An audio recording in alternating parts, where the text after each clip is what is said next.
민수기 1장 1절부터 4절 말씀을 마음을 집중하시고 함께 읽어보십니다.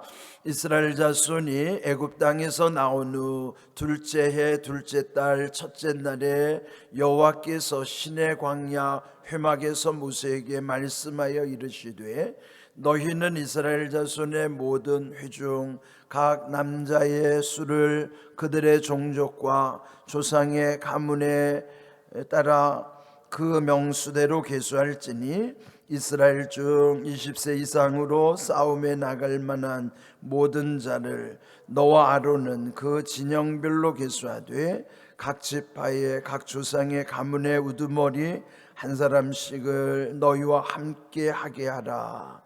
아멘. 3월 2일부터 이제 어제까지는 이제 40일 특별 새벽 기도회를 했죠.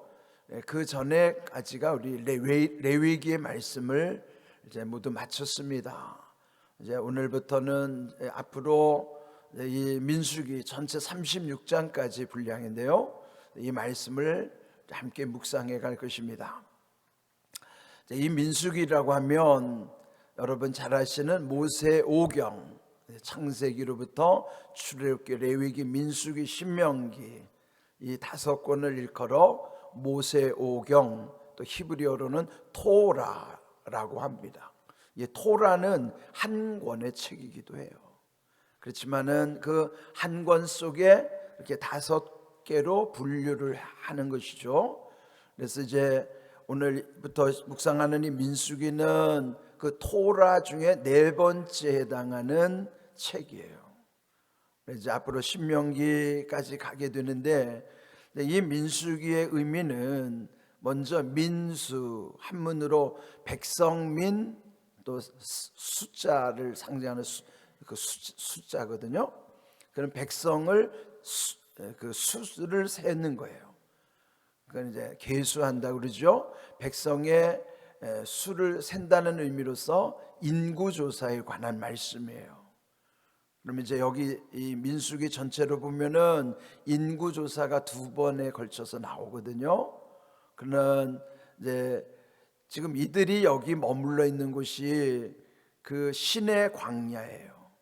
이제 시내 광야에까지 이르는 과정이 이 앞에서부터 보면은 출애굽기에서 그들이 이제 그 람셋이라는 곳에서 그들이 애굽에서 탈출을 하잖아요. 그러고 나서 첫 번째 위기 상황이 홍해를 건너는 사건이었어요. 이제 먼저 그들이 그 10가지 재앙의 마지막 10번째를 통해서 그는 뭐예요? 장자 죽음의 재앙이었죠. 그런데 그 이스라엘 백성들은 그 문설주에다가 어린 양의 피를 바름으로 인해서 죽음의 사자가 그 집들은 다 뛰어 넘어간 것이에요. 그래 이제 한문으로 유월이라고 하는 것이죠. 넘어갔다. 영어로 패스 오버라는 뜻이죠. 그러므로 구원의 사건은 이미 그 장자 죽음의 재앙에서부터 시작이 된 거예요. 장자 죽음의 사건에서 그들이 구원받은 것이죠. 그러나 이 애굽의 전역의 장자들이 다 죽었는데 그 문설주의 어린 양의 보혈을 바른 집만이 구원을 받은 거예요. 그건 오늘 우리에게서 구원의 사건과 동일한 것이죠. 자, 그리고 나서 그 위기 상황이 홍해인데 여러분 홍해 앞에 딱 가로막혀 있는데 뒤에서는 또 애굽의 병사들이 이들을 잡으려고 광야를 막 추격해 오는 것입니다. 그들은 앞으로 갈 수도 없고 뒤는 뭐 더 위험하고 완전히 도가내던 쥐처럼 진퇴양난인 것이에요. 그런데 그때 하나님께서 홍해를 갈라주시고 그 백성들을 지나게 하신 다음에 그리고 그 애굽의 병사와 병거들이 홍해 중앙에 왔을 때 물이 다 합류가 되잖아요. 그들은 다 몰살을 당하는 거예요. 근데 그 홍해를 건넌 사건을 일컬어서 바울은 그걸 뭐에 비유하냐면 세례를 받았다고 표현하는 거예요. 그러면 구원받고 세례받는 사건. 그러니까 우리에게서 세례의 의미는 물론 물로 세례받는 것이지만 중요한 의미는 애굽으로부터의 완전히 결별이에요. 그러면 이 세례를 받는 의미는 뭐냐면은 홍해를 건넌 다음에 마침내 애굽의 영향력으로부터의 끊어지는 거예요. 더 이상 쫓아올 수가 없죠. 그래서 어제 우리 세례를 받은 우리 두 자녀들이 있었는데, 우리 모두가 세례의 의미라는 것은 옛적에 나를 괴롭히던 모든 것들로부터의 단절이라고. 구원받음으로써 세례의 의미가 이렇게 중요한 것이에요. 그러면 이제 세례 받고 나서 그들이 홍해를 건넌 다음에 머물렀던 곳이 시내산 아래의 시내 광야입니다. 그때에 하나님 무세를 그 시내산으로 정상으로 부르신 다음에 거기서 40일을 금식하게 하시면서 십계명과 또 성막을 어떻게 만들 것인가에 대한 말씀을 주시죠. 그래서 이제 그 시내 광야에서의 그들의 삶이 그 십계명, 율법, 이제 우리가 이제 이번 주제처럼 영원한 언약인 것처럼, 언약의 의미는 하나님과 하나님의 백성들 사이의 관계예요. 너희는 내 백성이 되고 나는 너희의 하나님이 되리라. 이거 언약이죠. 그리고 언약 백성에게 영적 질서를 세워주시기 위해서 율법을 주시는 거예요. 그 다음에 하나님과의 임재를 위해서 성막을 이렇게 만들어라, 설계도를 말씀해 주시고, 그리고 나서 이제 그 과정이 출애굽기에 다 기록되어 있다면, 지난번에 우리 묵상했던 레위기에서는 여러분 잘 아시는 구약의 5대 제사가 있었어요. 그렇죠? 5대 제사 한번 다시 복습해 볼까요? 5대 제사 뭐예요? 아주 기본적인 제사가 번제, 그 다음 소제, 화목제, 속죄제, 속건제, 이렇게 5가지 5대 제사는 오늘 우리 예배 속에 다 의미가 담겨져 있는 것이에요. 그러니까 우리의 예배는 구약 백성들에게는 이런 제사에 해당하는 것이잖아요. 그 말씀이 레위기의 전체에 해당되는 거예요. 그러면 성막과 또 거기서 드려지는 5대 제사와 그거를 집례하는 제사장들의 그 모든 이제 규정들을 그 레위기를 통해서 말씀해 주신 것입니다. 그러니까 레위기를 통해서 우리에게 말씀하신 바는 거룩한 백성 되어야 한다는 거예요. 하나님 아버지의 거룩하심으로 우리도 거룩한 백성 되어야 된다는 것을 레위기 속에서 강조하신 말씀이에요. 그 시내산 밑에 시내 광야에서 지금 이들이 머무르는 것인데, 민수기는 거기를 떠나기 전에 인구 조사를 하는 거예요.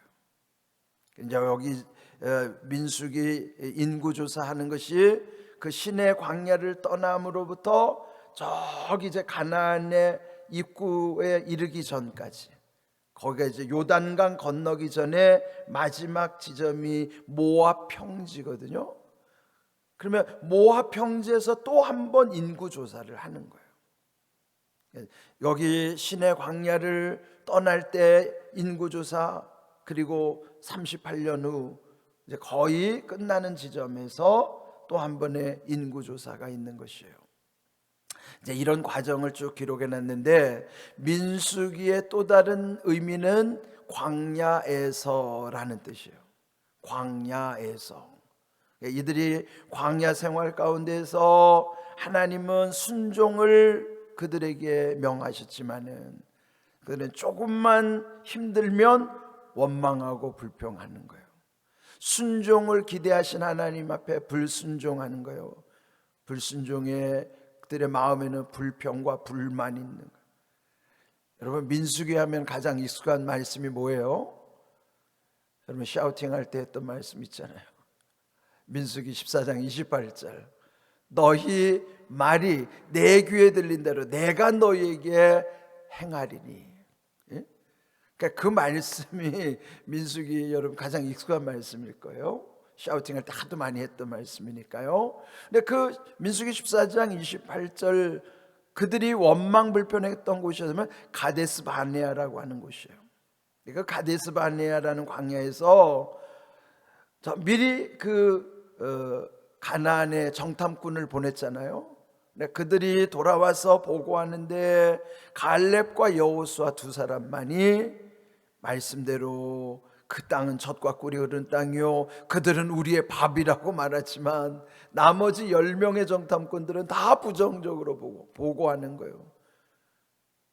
그 말씀대로 거긴 진짜 젖과 꿀이 흐르는 것은 사실인데 그들의 기골이 장대한 모습과 우리를 비교하면 우리는 마치 메뚜기와 같습니다.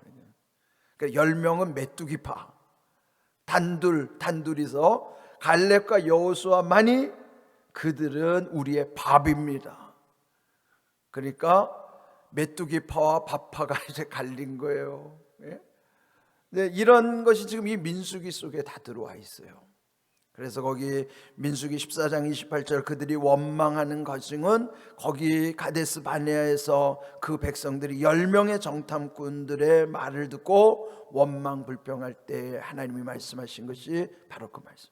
너희 말이 내 귀에 들린 대로 내가 너희에게 행할 것이다. 그러니까 원망 불평한 대로 너희들이 그 가나안에서 40일을 정탐한 것처럼 하루를 1년씩 셈하여 40년을 광야를 방황하게 만드는 거예요. 광야를 뺑뺑이 돌게 하는 것이죠. 그런 과정이 여기 민수기 속에 다 담겨 있어요. 이런 말씀을 통해서 오늘 이 본문의 말씀을 보시면요, 이제 중요한 말씀이 거기 계수한다는 것 말이 2번 나오잖아요.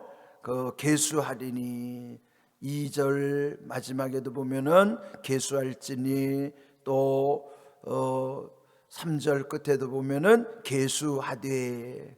근데 3절 보시면은 20세 이상으로 싸움에 나갈 만한 모든 자를 계수하되. 20세 이상 된 장정들, 남자들이죠. 20세 이상 장정들을 숫자를 세는 거예요. 왜 그럴까요? 이 광야의 길을 가면서 전쟁을 해야 되기 때문에 전쟁에서 이기려면은 그 군대를 조직해야 된단 말이죠. 그래서 그 20세 이상 된 남자들을 쇠마하는 과정이 여기에 기록이 되는 것이에요. 이런 말씀을 이제 오늘은 개요를 말씀드린 것입니다. 민수기는 인구조사에 관한 것인데 지금 여기 1차와 저기 마지막 지점에 2차 인구조사가 있다 하는 거예요. 근데 여러분 여기 1차 인구조사, 2차 인구조사 완전히 세대교체가 되는 거예요. 여기 1차 인구조사에 사람들은 광야에서 다 죽어요. 2차 인구조사는요 새로운 세대들이에요. 안 죽는 사람 2사람밖에 없죠. 누구요? 갈렙과 여호수아만. 그리고 이 갈렙과 여호수아, 모세도 못 들어가죠. 그러니까 모세도 못 들어가는데 여기에 예외 2사람 갈렙과 여호수아만이 들어가고 나머지 사람들 다 죽고 새로운 세대들이 거기 인구조사 안으로 들어오는 거예요. 그러니까 원세대들은 기회를 상실하고 새로운 세대들을 통해서 하나님의 뜻을 이루어 가신다는 것이죠. 이런 거 보면 하나님의 말씀이 얼마나 귀한 것인가, 또 준엄하신가를 깨닫는 것이에요. 우리 인생의 광야를 가는 동안에 이 광야에서 일어났던 사건들, 민수기의 내용은 우리에게 얼마나 중요한 교훈이 되는지 몰라요. 그러므로 이 새벽에 민수기의 말씀 통해서 여러분에게도 큰 깨닫는 은혜와 또 말씀이 깨달아질 때 감당할 수 있는 능력이 더해지시기를 주님의 이름으로 축복합니다. 아멘.